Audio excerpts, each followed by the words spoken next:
Hey everyone, Chaz here, and in today's video I'm going to be sharing with you my top 10 mindset secrets. So this video was originally made for two reasons. The first is because it goes pretty much hand in hand with the guide I was promising to release on Friday. So everyone who commented on that post, I believe, it was either Thursday or Friday, I have your names, I have them on a list, and I'm going to go ahead and release them after this video is posted so that anyone who has the guide can actually use it properly with appropriate context. The second main reason is because I've been getting a flood of questions from either students or clients or people who just want to learn more about what I do. And I've pretty much clustered everything, synthesized them to what the biggest theme is. And so mindset was the biggest one for this week. So I'm going to go ahead and focus on that for this week. And every week that follows this week, I'm going to pretty much make sure it's a theme that not only ties back into what I'm doing, but also it just kind of complements the theme of that week because it'll help a lot of people. I don't come up with what I talk about. I listen to what you guys ask me, and so I make stuff from that. And that's the best way to do it because it's the most helpful to you guys. So with that being said, I'm going to get right into my top 10 mindset secrets. So the first mindset secret is going to be the first one listed on the guide. And so that mindset secret is going to be you can't get others to believe in you until you believe in yourself first. And so the main reason for that is because, it's very hard when you're first starting out to not only have the confidence to put yourself out there, but to also figure out a system that you can use to help people that's original. It is okay to copy certain components of what already works well. In fact, I encourage you to do that, whether you're a mindset coach or you're a marketer or you're a business owner, with an actual place. You need to follow the principles that work really well at the beginning, but then once you have some success, then you need to innovate. So you need to stick with what works first, but then you need to evolve. But when you're in that first stage of figuring out what works, it's really discouraging. It can be hard because not only do you have very little confidence in what you do, you kind of project that onto people you're trying to help, who are your clients. And nobody becomes a client until they pay you money, essentially. So because of that, these people you're talking to are essentially prospects. And these prospects, they could run for the hills if they don't really believe that what you're saying is true and everything like that. So the main reason why this is the first on the list of 10 is because, I've always struggled with that when I first began. And I want to address it because a lot of the questions I've been getting in my messenger and in the inbox on Instagram are how I got started, what made me start, everything like that. And so I wanted to focus on addressing that first point because it's the most popular question I get. So I made it the first point. And so the reason why I say you can't get anyone to believe in you before you believe in yourself is because, what you think of yourself, you project naturally into the universe and to everyone you communicate with or even interact with. So people can easily tell what you think about yourself, how you react, everything. And so what I always like to tell people is, especially if you grew up in America and a lot of other countries similar to that,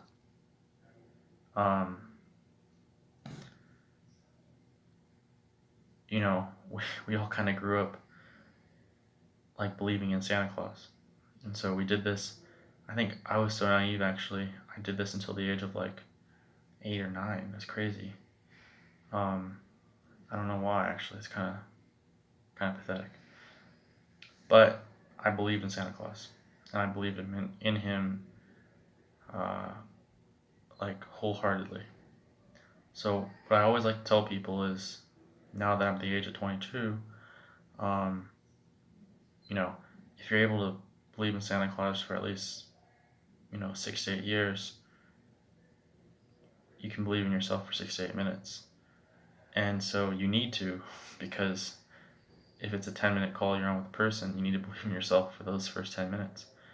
So if you believe in yourself, then others will believe in you. And so that's like the life hack when it comes to getting people to believe in you, is believing in yourself.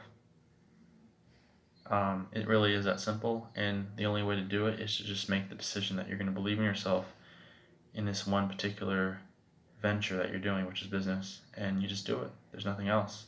You wake up, you believe in yourself, and you do what people who believe in themselves do. And that's simply all it is. I don't really think there's any magic to it. I still believe quite strongly in cause and effect, but human beings are machines, but they're spiritual machines. So we do need an element of spirituality in our minds, in our existence. So because of that, mindset is, an extremely important component. So the next component is going to be the second point on the list, which is, I believe, so the second one is going to be, how you do one thing is how you do everything. So everyone out in the market is trying to figure out what the latest tactics are, and they're kind of forgetting that it doesn't really matter if they watch a particular person. Like, it doesn't matter if you watch your favorite marketer or your favorite celebrity or your favorite guru who you aspire to be like one day in whatever niche you're in. It doesn't matter. You can even be on MasterChef. It doesn't matter. You will never be like them because you're so obsessed trying to watch them instead of do the things that they do. Like, there's a reason why Bentleys and Ferraris aren't on TV. It's because the people who can afford them don't sit down and watch TV that much. There's even magazine subscriptions that are in the hundreds of dollars, probably even more, and they don't have, discounts, because the people that they're marketing to, they don't need discounts, and they don't want discounts. They want the premium price. And that's fine. There's nothing wrong with people who are lower, people who are higher, but it's the mindset. So when I first began in doing business, I always thought that I needed the best templates and the best system, and so I wouldn't say I blew a lot of money, but I would say that I just bought a lot of softwares I thought were cool, and I was just lost. I had no system, but I had a lot of cool components that looked cool. But I kind of started to wonder, what is the difference between the people who are watching a webinar, for example, and the people who are putting on webinars? Well, it's pretty simple. They're building webinars, and you're not.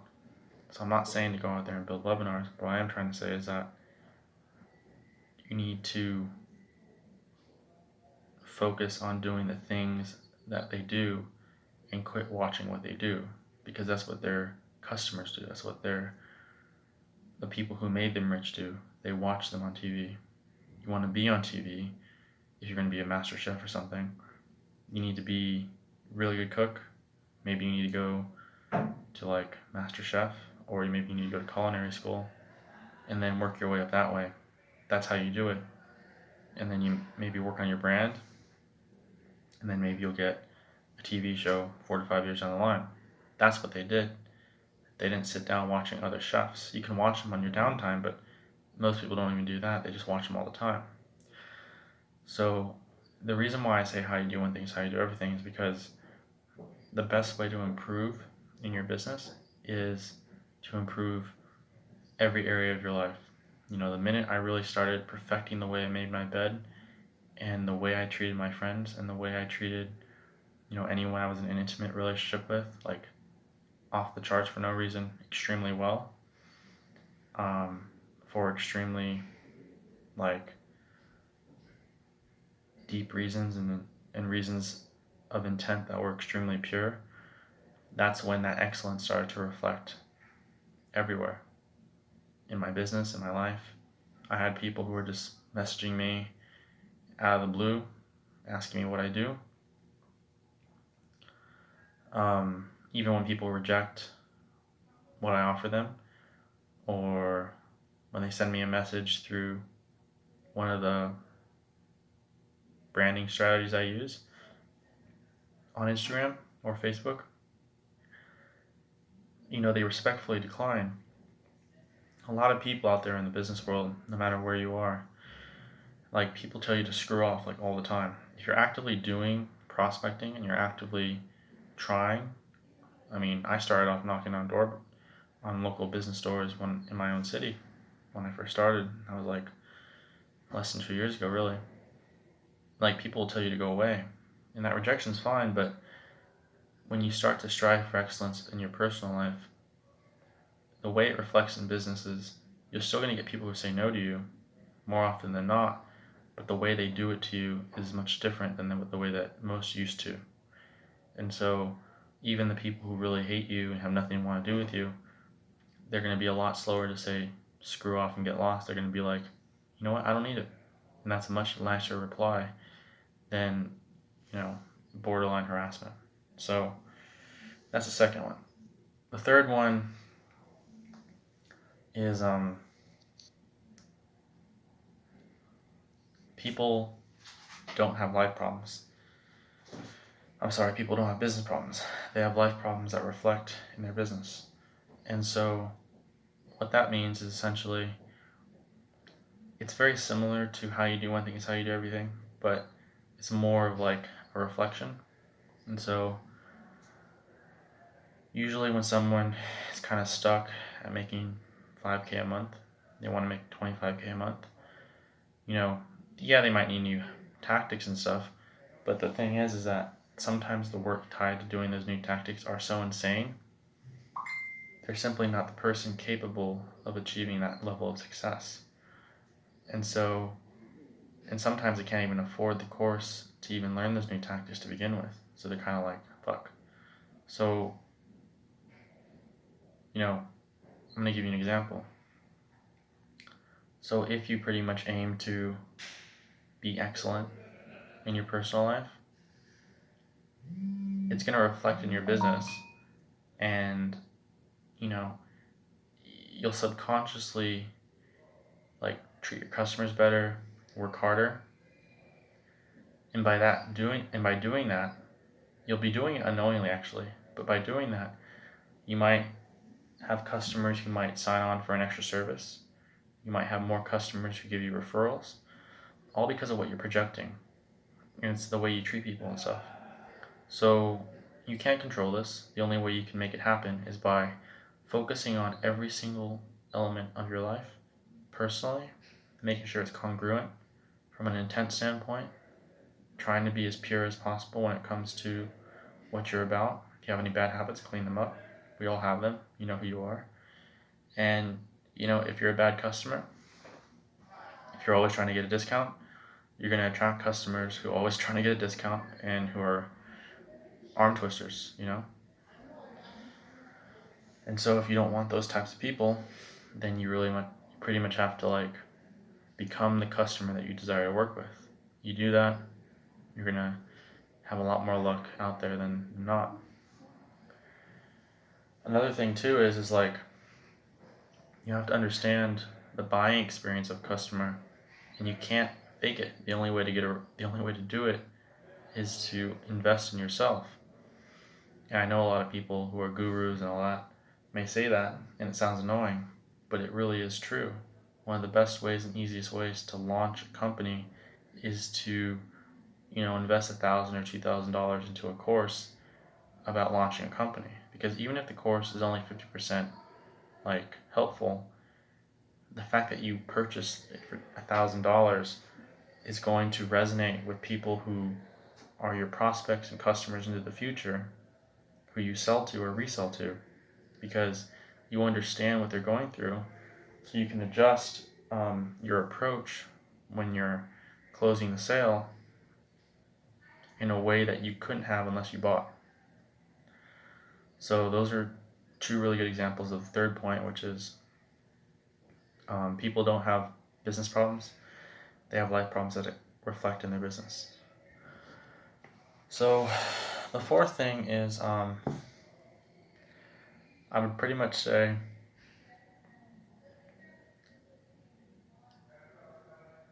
a lot of people think the complex are much more important than the simple, but I would really say the complex is really a lot less important and the simple is more important. So, correct me if I said that twice. What I really meant to say was most people believe the complex is what is most useful, but the simple is actually the most important. And I'm going to go ahead and tell you why. And that's the fourth point, by the way. So, many people believe that the complex is most important because, it's shiny, it's new. Think about technology. That's why you have all these people who are like, they have the latest Apple Watch and they have the latest running shoes and all that, but they are like 30 pounds overweight and they're part of two gym memberships that they haven't been to in 6 months. Those are complex, focused people. And the simple people, they use shoes that they branded 3 years ago, updated the inserts, and they just run. Their main goal when they wake up in the morning is just to get out the door and to just run for 30 minutes. And they just do that and get it done. And they do it for years. And that's why they're healthy. So, that's a great example, but it applies to business as well, because by understanding fundamentally that it's the simple things that are going to always prevail against the complex, you start to understand that you can never, ever not stop learning the simple things in business. So, customer experience is important, very simple. A lot of the techniques that we teach our beginners, you should never stop doing them, because there's going to be weeks when you're running ads where the ads are still producing, but they're producing at the worst possible level.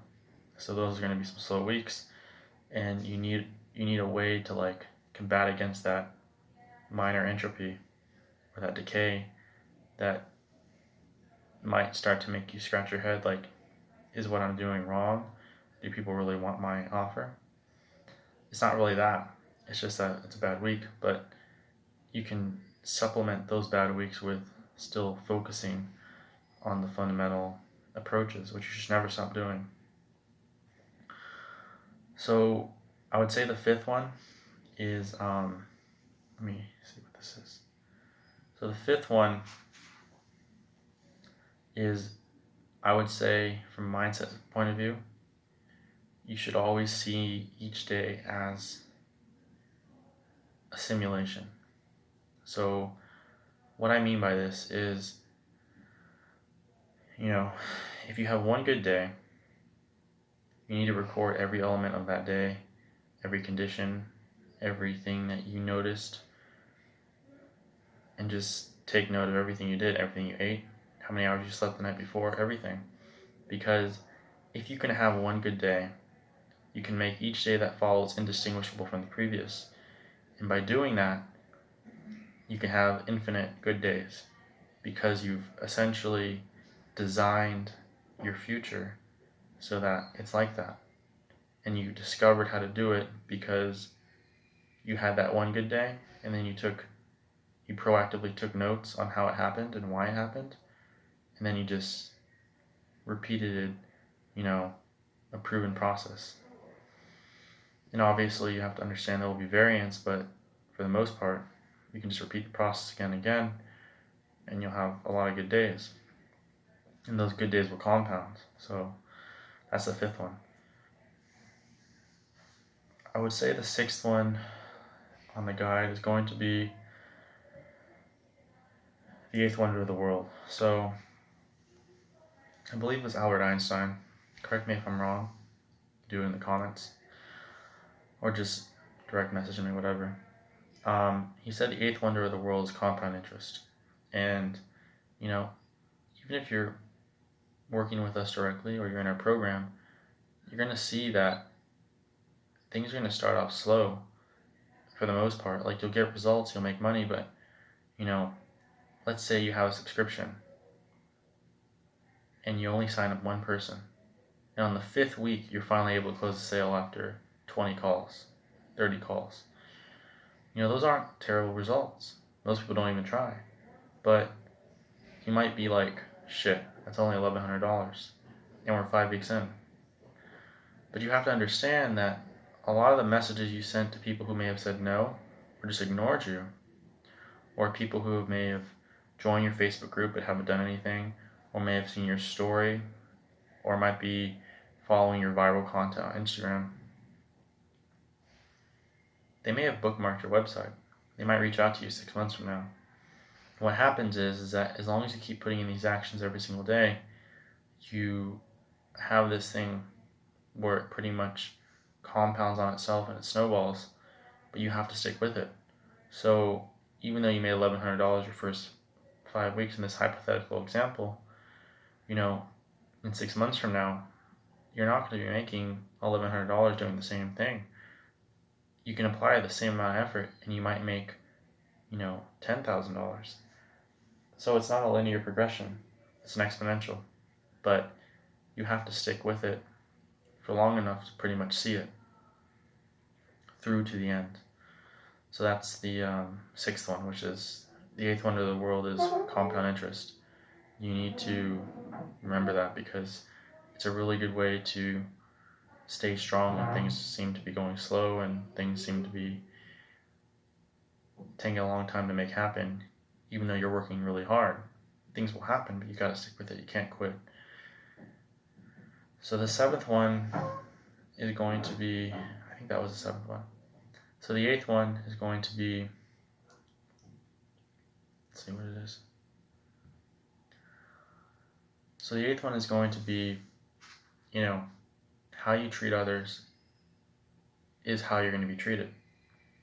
And it's very similar to one of the first 3 I said, but the reason why I made it a distinguished one by itself is because, there's a lot of beginners out there who get really upset when people may pitch them, may reverse pitch them, may reach out to them, fill out their application, and then try to close them, which is really annoying. And it happens to everyone. But you can't get angry at them because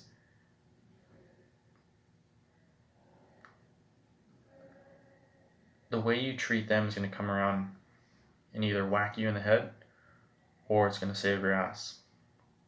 So what I mean by that is, like, it doesn't even have to necessarily be in business, but like, if I see someone litter, I as long as it's not too disgusting, I pick it up and I put it in the trash.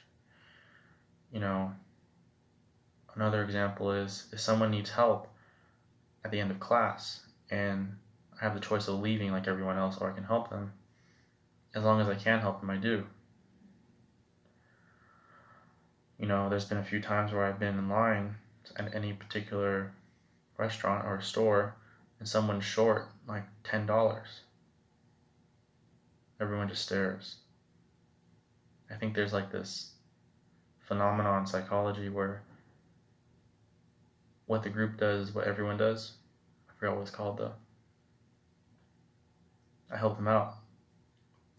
So these things seem very, very small in scale, but sometimes you might be,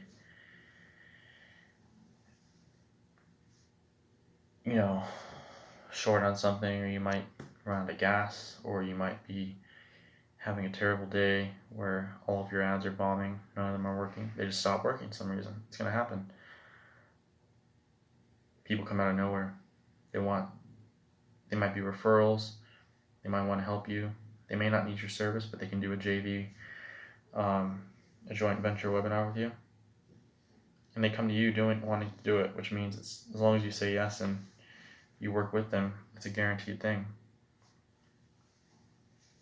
So that's how the universe works, and how you treat others is how you are going to get treated. I put it in the mindset guide because, a lot of these are principles that are almost mental models that you can follow, but you have to follow them and like live to them almost religiously, even though they're not a religion. So that's the 8th one. The 9th one is going to be, I would say, I believe in the Navy or in the Army or something like that, there was this saying where they said, when you feel as if you're only, when you feel as if you've given 100%, you're only 40% done. So that's what I put in the guide. And I think that's important when, it's 10 o'clock at night and you want to go to sleep but tired. A lot of you guys have jobs and kids and a life and maybe a needy spouse or whatever. I'm not judging anyone, but I'm just saying, people, we all have different combinations, and we all are fighting internal battles that no one talks about. So you have to make sure that, let's see, what is this 9th point? Yeah, so I got the 9th point. Man, if I was running a live, that would be very helpful. Someone could remind me. So let's see, what was it? Oh yeah. So there's gonna be times where you're up late at night and you don't want to get the work done. Whether you're working with us as a client or you're working with us and we're providing this, you're a student enrolled in the course, we still work one-on-one with you to really help you get your day organized. And so by doing that, there's going to be times where even if we're providing the service for you, we need you to make a value video. We need for you to give us an image that you really want in a particular ad, or we need you to keep continuously sharing daily content or sending it to us so that we can edit it, so that we can upload it. It doesn't matter what it is because everyone's unique, but what's important is you have to you have to put in the work. And the reason why we put this in our 10-step mindset guide is because it's true for the most part. So you guys just need to remind yourself, maybe pin it up on your wall. When you feel as if you're 100% done, you're only 40% done. So you have another 60% to give. And that's kind of true. Yeah. The human brain is always trying to be lazy. But it's important to understand that you're capable of much more. So the 10th and final one is going to be shared in my Facebook group. So if you're in the Facebook group, that's great. I'll go ahead and direct message you what it is. It's also in the guide. But if you guys want to learn more about what the 10th and the most important mindset tip is, it's made me and given me the power to make 5-figure months, consistently now. I'm going to go ahead and share that in the Facebook group. I'm going to go ahead and leave the link in the comment section of this video. And when you do that, I'm going to go ahead and add you to the group, give you that 10th one. And just because I've been getting so many messages about this mindset, I'm just going to give everyone who's in the Facebook group the mindset, even if they didn't comment on my post last week. So that being said, I'm going to go ahead and end this video, and I'll see you next Monday in the next one.